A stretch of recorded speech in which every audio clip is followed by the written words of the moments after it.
আতর লাগানো যাবে না। পুরুষদের জন্য ইহরামের কাপড়। পুরুষরা ইহরামের কাপড় হিসেবে সেলাইবিহীন 2 টুকরা কাপড় পরবেন। একটি শরীরের নিচের অংশে লুঙ্গির মতো করে এবং অন্যটি গায়ে চাদরের মতো করে। মাথায় টুপি পরা যাবে না বা কোনো কিছু দিয়ে মাথা ঢাকা যাবে না। পুরুষরা পায়ের পেছনের গোড়ালির অংশ ঢাকা থাকে এরকম কোনো স্যান্ডেল পরতে পারবেন না। মহিলাদের জন্য ইহরামের কাপড়। মহিলারা ইহরামের জন্য সেলাইযুক্ত যে কোনো পোশাক পরিধান করতে পারবেন, কিন্তু মহিলারা ইহরামের হালতে নেকাব বা হাতমোজা পরতে পারবেন না। তবে পরপুরুষরা যাতে নিজের চেহারা দেখতে না পায় সেজন্য বড় ওড়না বা এ জাতীয় কোনো কাপড় দিয়ে নিজের চেহারা ঢেকে রাখবেন। এবার আব্দুর রহমান এবং তার স্ত্রী উমরা নিয়ত করে ফেললেন।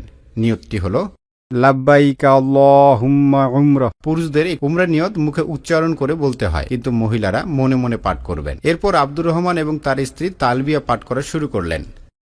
লাব্বাইক আল্লাহুম্মা লাব্বাইক, লাব্বাইক লা শারীকা লাকা লাব্বাইক, ইন্নাল হামদা ওয়ান নি'মাতা লাকা ওয়াল মুলক লা শারীকা লাক। তালবিয়া দলগতভাবে পাঠ না করে এককভাবে পাঠ করতে হয়। পুরুষদের একটু উঁচু আওয়াজে তালবিয়া পাঠ করতে হয় যেন একে অপরে শোনা যায়, কিন্তু মহিলারা মনে মনে পাঠ করবেন। এখন আব্দুর রহমান এবং তার স্ত্রী ইহরামকালে নিষিদ্ধ কাজগুলো মনে করতে শুরু করলেন। কাজগুলো হলো শরীরের যে কোনো অংশের চুল কিংবা পশম কাটা বা ছিঁড়ে ফেলা, নখ কাটা, ঘ্রাণযুক্ত তৈল বা আতর লাগানো, স্বামী স্ত্রীর সঙ্গম করা অথবা যৌন উত্তেজনামূলক কোনো আচরণ বা কোনো কথা বলা, শিকার করা, কোনো জীবজন্তু হত্যা করা, বিয়ের প্রস্তাব দেয়া বা এ জাতীয় কোনো ঘটকালি করা, মাথায় টুপি পরা বা কোনো কিছু দিয়ে মাথা ঢাকা, পুরুষদের ক্ষেত্রে পায়ের পেছনের গোড়ালির অংশ ঢেকে যায় এরকম জুতা পরা, হারাম এলাকার মধ্যে কোনো গাছ কাটা, পাতা ছেঁড়া বা উপড়ে ফেলা, ঝগড়া বিবাদে লিপ্ত হওয়া, পুরুষদের ক্ষেত্রে সেলাইযুক্ত কোনো পোশাক পরিধান করা। মক্কায় পৌঁছার পর আব্দুর রহমান এবং তার স্ত্রী তাওয়াফ করার জন্য কাবার দিকে যাওয়া শুরু করলেন। তাওয়াফ শুরু করার পূর্বে তারা তালবিয়া পাঠ করা বন্ধ করলেন। এবার তারা কাবা ঘরের যে কর্নারে হাজরে আসওয়াদ আছে সেই কর্নারে গিয়ে আব্দুর রহমান তার ডান কাঁধ খোলা রেখে শরীরের উপরের অংশে ইহরামের কাপড়টি পরলেন এবং দুজনে ডান হাত হাজরে আসওয়াদ বরাবর ইশারা করে বিসমিল্লাহি আল্লাহু আকবার বলে কাবাকে বাম দিকে রেখে তাওয়াফ শুরু করলেন।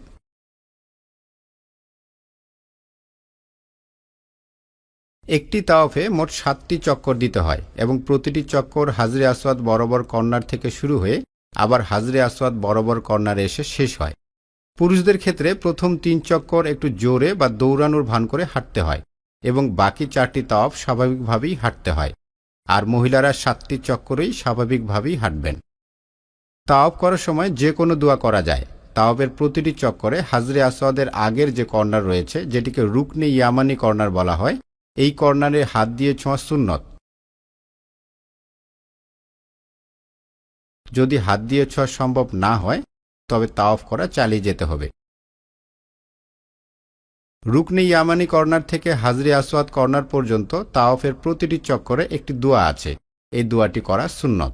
দোয়াটি হলো রব্বানা আতিনা ফিদ দুনিয়া হাসানাতাও ওয়া ফিল আখিরাতি হাসানাতাও ওয়া কিনা আযাবান নার।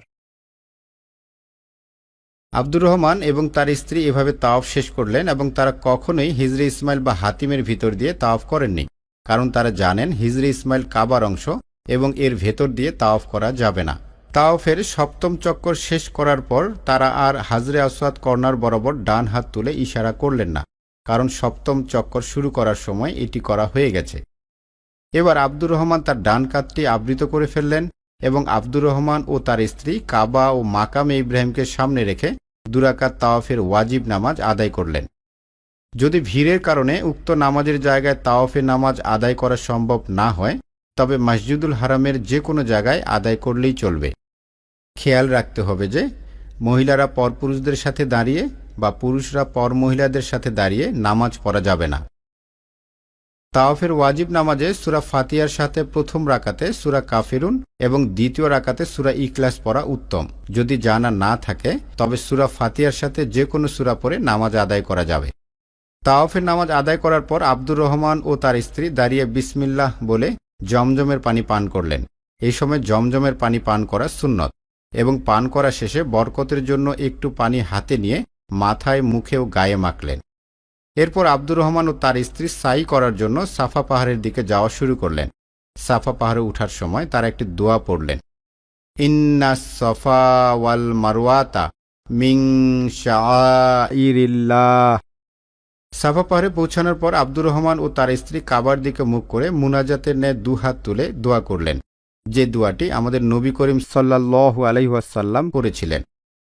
লা ইলাহা ইল্লাল্লাহু ওয়াহদাহু লা শারীকা লাহু লাহুল মুলকু ওয়া লাহুল হামদু ওয়া হুয়া আলা কুল্লি শাইইন কদির।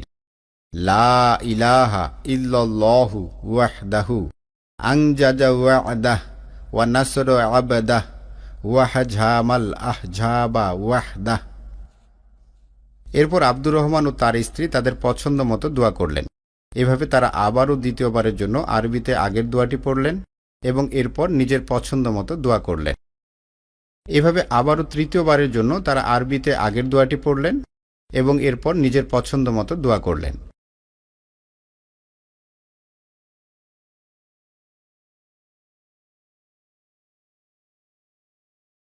সাফা পাহাড়ের দোয়া শেষ করে আব্দুর রহমান এবং তার স্ত্রী মারোয়ার দিকে হাঁটা শুরু করলেন এবং সবুজ চিহ্নিত জায়গাটিতে আব্দুর রহমান একটু জোরে হাঁটলেন, কিন্তু তার স্ত্রী স্বাভাবিকভাবেই হাঁটলেন।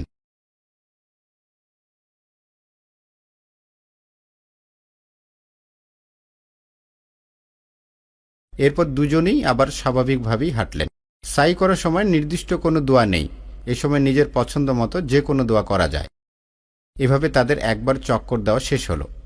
মারোয়া পাহাড়ে পৌঁছানোর পর তারা সাফা পাহাড়ের ন্যায় 3 বার দোয়াটি করলেন।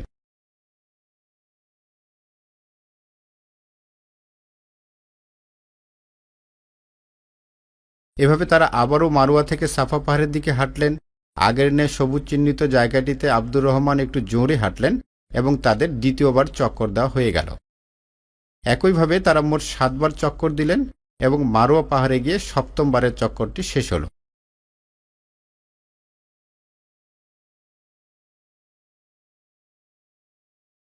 সাই করা শেষে আব্দুর রহমান তার চুল মুন্ডন করলেন এবং তার স্ত্রীর মাথার চারদিকের চুলের অগ্রভাগের 1 ইঞ্চি পরিমাণ কেটে দিলেন।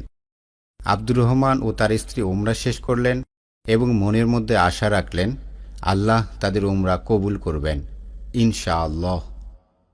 লা ইলাহা ইল্লাল্লাহ লা ইলাহা